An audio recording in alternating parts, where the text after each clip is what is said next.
Hi, my name is Ashley Engelhardt and I go to the Salon Professional Academy here in Fargo, North Dakota. And I would like to be considered for your scholarship because I'm a hardworking, full-time student. I just haven't been able to find a job really that likes to kind of work around our crazy salon hours. So right now my husband has just been picking up some extra shifts for the railroad and I don't know, I guess I would just like to kind of take some of the pressure off of him, and the scholarship would definitely help out with living expenses and just bills, and it would really help us out. I've always been super passionate about hair, cutting, coloring, styling, you name it, I did it.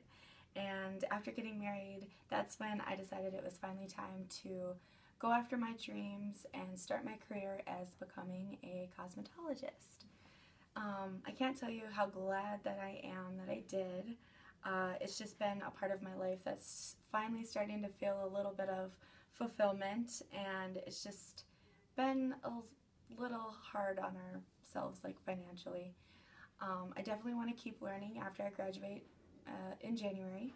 Right now I'd like to focus a little bit more on color and maybe become a color specialist. Long term, I'd like to own my own salon one day and maybe even teach, whether it would be classes that I would hold or maybe even in a school setting like this. I just feel that I've been really inspired by some of our educators here and maybe would like to inspire some future students as well. Thank you so much for your time and your consideration.